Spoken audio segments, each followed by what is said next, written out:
Hello and thank you for joining me. It's Kirsten and it's time for my October TBR, which I was honestly going to put a bit more effort into, like dressing up and doing stuff, but yeah, that didn't happen. So instead we're going to pretend that I am being a herbal witch today with my new favourite green cardigan. It's absolutely amazing. I love it. And we do have my little black cat here to help.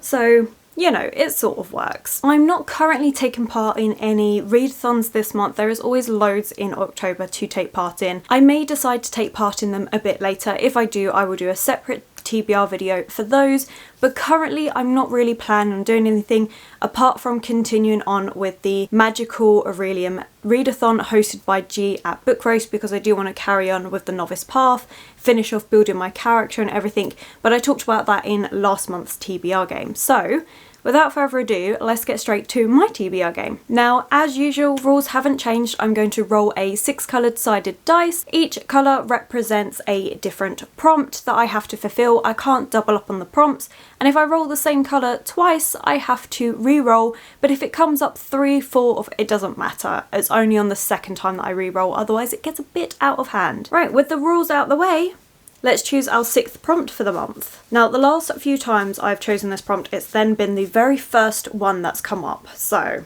we'll see. Let's go with a nice yellow today. Anticipated read. That's not a bad one. Let's see what it brings. Right, now that's chosen, let's get straight to the rolls. And I have to admit, for the TBR for the month, I don't have a preconceived notion of any of the books that I want to read so far. I am thinking a few more creepy and stuff just to go with the fact that we are going to be in Halloween month, but I haven't really planned any of this out. This is probably the least planned TBR I've ever done. So let's just see what the rolls bring us. Okay, roll number 1. Yellow. Historical fiction. Well, we're off to a good start with historical fiction. This is a new genre that I am really enjoying. It's not something I ever thought I would enjoy, but since I read The Other Boleyn Girl by Philippa Gregory, I've fallen in love with it. Last month I read Hamnet, which was amazing. Well, technically I read that over 2 months, but it was a really good book. Absolutely adored it. So historical fiction is something I really want to read more of, hence why I added the prompt into my game. So for the prompt of historical fiction, I have decided to go with Wakenhurst by Michelle Paver. This takes place in Edwardian Suffolk, so definitely historical times, in a manor. It stands alone in a lost corner of the fens, a glinting wilderness of water whose whispering reeds guard ancient secrets. Maud is a lonely child growing up without a mother, ruled by her repressive father. When he finds a painted medieval devil in a graveyard, unhallowed forces are awakened. I mean, it just gives me some creepy gothic vibes, which is why when this prompt came up, I knew this was going to be the book for it. 1, because it's obviously set in historical England, and 2, because I am really wanting a TBR that is filled with slightly more creepy books if I can. So yeah, I'm actually really pleased with this one. It is one that spans 5 centuries, and it is a darkly gothic thriller, which sounds perfect. It sounds absolutely exactly what I want. I love the cover of this. I think it's going to be a really good read. Right, roll number 2. That was a purple. Anticipated read. Okay, so roll number 2 ended up being the 6th prompt that we chose, which is anticipated read. And honestly, there were so many books I could have chosen for this one, so instead I have let you guys choose it, and I've gone for 2 books that keep making appearances on TBRs and I never actually get round to reading them, but I genuinely think that both these books are going to be such brilliant reads. So you guys are choosing between The Diviners by Libba Bray and The Master of Sorrows by Justin Cool. Yes, we have seen both of these books on this TBR game quite a lot, and yeah, it's time for me to actually sit down and read one of these. I probably shouldn't need to go into them, but just in case, we have Master of Sorrows, which is all about an academy of people who are against magic, but we are following our main character who has grown up with magic and is now part of this academy. Apparently it's meant to be a villains origin story, which sounds super interesting. I genuinely think it's going to be an amazing book. I have such high hopes for it. It's an adult fantasy and it has everything in it that I think I'm going to love. I just never get around to reading it. So by making you guys pick one between one of these two, it's going to force me to read one of these books, because that at the very least of my TBR games, I read the book that you guys have chosen. So that's this one. And then the other one, which was on last month's pick, but a lot of you were like, be nice to yourself, and chose the other book, and that's The Diviners by Libba Bray. This is set in 1920s New York, so it's going to have an amazing flapper scene, can't wait. And this is more of a supernatural book. We are following our main character, who has been sent to live with her uncle to be reformed, act as a lady should in these times, and instead gets pulled into this criminal, seedy underworld, and she also has these additional magical powers. I believe it's something to do with divination, or I could have that completely wrong, but so many people have said that they absolutely love this series, and I really cannot wait to read a 1920s era with some supernatural vibes going on. It sounds perfect. So yeah, so these are two books that I have been raving about for ages, ever since I got them, have been wanting to read forever, keep appearing on these games, and I never read. So you guys choose Master of Sorrows or The Diviners for me to read in October, and I will make sure it is the first book I pick up. And if I have time, maybe I'll read the other one as well, but for sure, whatever one you guys choose. Roll number 3. Pink. Treat your shelf. I always do love this prompt when it comes up, and that is treat your shelf. Honestly, the first 3 rolls, I'm enjoying all of them. Now, treat your shelf is pretty much what it says. I'm allowed to go out and buy a book. Now, there is a book that I have been wanting to buy, but I am on a book buy and ban. But this is going to help me get round to that, and that is Upon a Broken Heart by Stephanie Gabar. This is a kind of like a offshoot series to do with one of the characters that you meet in her series of Carvel, which is a trilogy which I absolutely loved. It's all about this fantastical carnival that comes along. It just kind of appears out of nowhere, and you can choose to either be a spectator or to take part. But the point is, it's a game, and remember, it is just a game. But obviously it all turns a little bit sinister and stuff. I think it's a brilliant YA fantasy series. I really enjoyed it. So when she announced this kind of spin-off series to do with one of the characters who I actually really liked, I cannot wait to read it. So I've been wanting to get it for a while, but I was also like, oh, I'm on a ban. This gets around it. It's not released yet. It is released on, I believe, the 30th of September. So I'll be rushing out to stores to buy that and use it for my October TBR, which, perfect. Roll number 4. Pink again. Sci-fi or dystopian. My first reroll. Orange. Mystery. I feel like we got a reroll as the universe's way to balance out the fact that I'm allowed to buy a book, because never mind. Anyway, the first prompt we got for roll number 4 is sci-fi or dystopian, and for that one I'm actually going with a sci-fi, a YA sci-fi, and that's Aurora Rising by Amy Kaufman and Jay Kristoff. This is a book I picked up because so many people have been raving about it on Instagram. They've absolutely been loving this series, and also because I liked Starsight and Skyward by Brandon Sanderson, which is his YA sci-fi series. I have adored it. My mum's really enjoyed it as well, and so I was looking for recommendations of, if you like that, try this book. And this is one that kept coming up, as well as the Illuminae Files, but this one I was a bit more intrigued by, plus purple sprayed edges. That won it for me, hands down. So yeah, we're going to be reading this one instead. This is in the year 2380, and the graduating cadets of Aurora Academy are being assigned their first missions. Star pupil Tyler Jones is ready to recruit the squad of his dreams, but his own boneheaded heroism sees him stuck with the dregs nobody else wanted in the academy. A cocky diplomat with a black belt in sarcasm, a sociopath scientist with a fondness for shooting her bugmates, a smart-ass tech whiz with the galaxy's biggest chip on his shoulder, an alien warrior with anger management issues, a tomboy pilot who's totally not into her squad leader, in case you were wondering. I mean, it just sounds like it's going to be a fun time, and yeah, looking forward to it.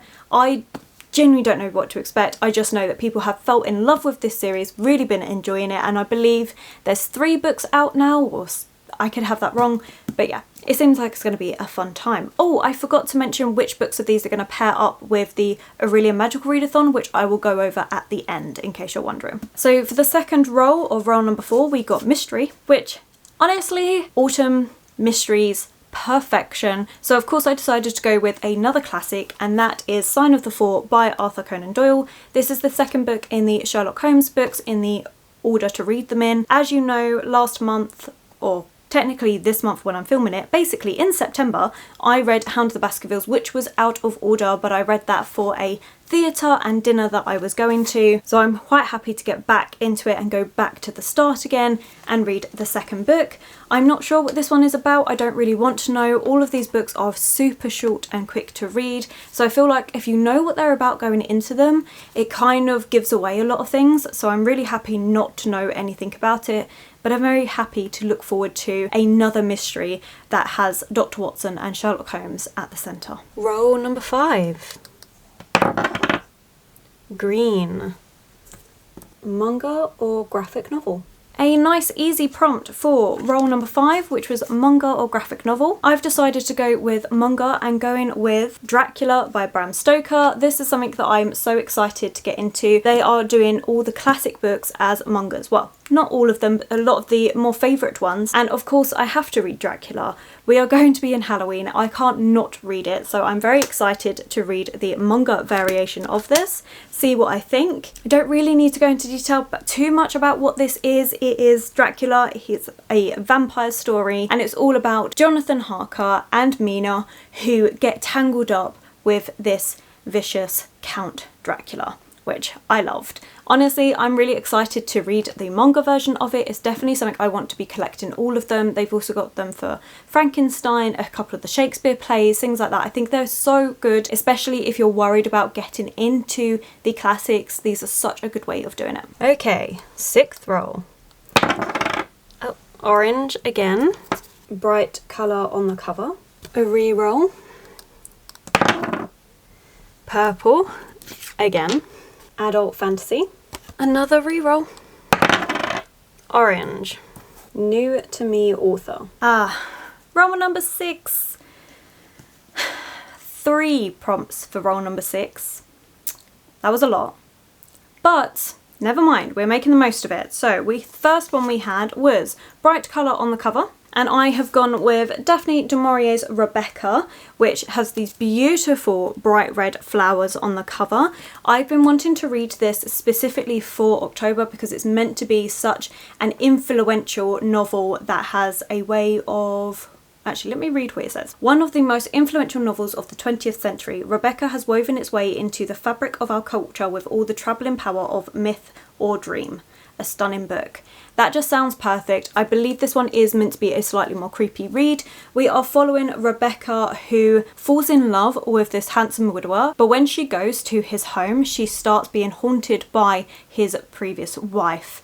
It just sounds like a really creepy book, and it is meant to be so influential, so I can't wait to read it and see if I can pick up on all of those things that have influenced our culture over the years. So yeah, super excited to be picking this one up. Then we have one that is adult fantasy, and for this one I didn't know if it was technically adult fantasy or not, but on the inside it does say a great fantasy adult book for her debut, which sounds great. And it's her debut adult book, and that's Ninth House by Leigh Bardugo. I have read some of her YA books, the Shadow and Bone trilogy. I liked the first one. The second two I just didn't enjoy it, and I haven't carried on with her YA stuff, so I want to give her adult fantasy book a go. I wasn't sure if this was technically adult fantasy because I do believe it's also considered dark academia, but as I said, on the inside page where it has all about different authors given a little blurb for it and everything, it literally goes, Ninth House is the best fantasy novel I've read in years, and it literally, so many authors have said that, so I'm just like, well, it sounds like a good thing that is going to fit in with it, and obviously being her debut adult book, it works for being adult fantasy for this prompt. I have been wanting to pick this up for a while. I got it when it was actually released, this paperback version, but never picked it up, and that's mainly because it's also dubbed as dark academia. Dark academia is something that I have a bit of a love-hate relationship with. I love the idea of it, I love the atmosphere of it, but I have not enjoyed the execution of the majority of dark academia books I have read. So I'm hoping I will enjoy this one. We are set in Yale, where our main character is someone that kind of, I believe, regulates people that are summoning ghosts and spirits and stuff. Honestly, I could have this completely wrong because I am just going based off of what little snippets I have picked up from people on Instagram talking about it.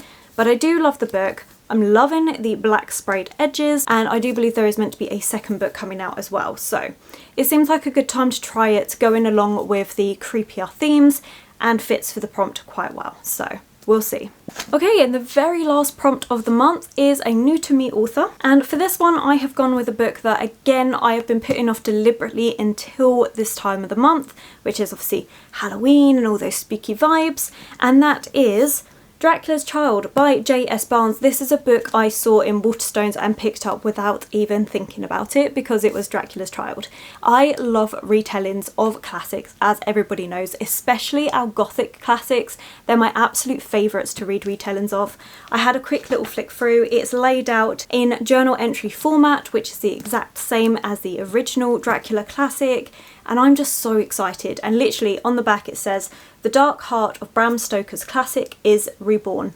I don't need to know much more than that. I think it's pretty obvious what it's going to be about. It's going to be about Dracula's child, I'm presuming with Mina, so we'll see what happens. I am so excited. It is more of a chunky book, but again, this is one that I've been saving for this time of the year because I think it's going to be perfect. So what I think I'm going to do is read the manga classic of Dracula first, and then read this one, and just have maybe a week of reading Dracula books.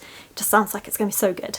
So yeah, very, very excited. Okay, now with those, I did actually manage to fit 4 of the prompts that I have left for the magical readathon that G is hosting at Book Roast, which I'm taking part in. So there was a total of, I think, 10 prompts altogether. I had 5 of my books fit them for September, but I still have a couple of those to finish, which if I don't finish them, I'm going to have to choose new books for them. But so far out of this selection, I have 4 of those which I had left to choose from. Now we have Ninth House, which is fulfilling the prompt of Dark Academia for Darkmoor, which is the place where my character is coming from, which is basically an underground, really creepy library, which I just cannot wait. It's going to be perfect to be from there. And so yes, Ninth House worked perfectly for that, seeing as it is also dubbed as a dark academia as well as an adult fantasy book. Then Sign of the Four works for the prompt of reading a book that's based in the city because it all takes place in London. So that worked perfectly because my character, you have a choice between having a urban character, so a character that grows up in the city, or a character that grows up in a more countryside setting, and you had to read a book set in either one of those settings to go with your character. I've chosen urban, so of course I needed a book that takes place in a city, which perfect for Sign of the Four. Then we had a book that takes place in a school setting, and for this one I have gone with Aurora Rising because it does take part in a space academy, which is technically a school, so that worked perfectly for that one as well. And then the last one was to read a standalone, and this is all part of the novice path that I'm going on. So to get to the place where it's all going to kick off in April, you have a path that you need to follow and fulfill the prompts for, and one of those is to read a standalone, and Wakenhurst is going to work perfectly for that because I do believe it is a standalone. So these 4 books are doubling up with my magical readathon and the character that I'm building for that, so that is all going to be perfect. I think what I'm going to have to do is in my wrap up for September, we'll have to see if I manage to finish off some of those prompts that I had in September, or if any of them need to be carried over into November, so I can have an idea of what I'm doing. But yeah, excited. So there we have it. That is my TBR for the month. Honestly, it is looking chunky. I did not pay attention to those page counts at all, and don't forget you guys need to choose between Master of Sorrows and The Diviners for me to read in the month of October, but otherwise we have 9 books that I need to read for the month, which we'll see how it goes. We never know. Anyway, I hope you have enjoyed this slightly more chaotic video. I feel like my videos are just becoming slowly more and more chaotic as the time goes on, but that's okay. Do let me know what you're reading in October. Are you going to be reading any spooky books in preparation for the fact that it's going to be Halloween? Are you taking part in any readathons? Let me know which readathons you are taking part in, because I'll have a look at them and decide if I want to take part in any of them. I haven't quite decided yet, as I said, but for now that is everything. So if you have enjoyed this video, don't forget to give it that thumbs up, subscribe, comment to let me know that you're here. Social media links will be linked below, and I will of course catch you in the next one.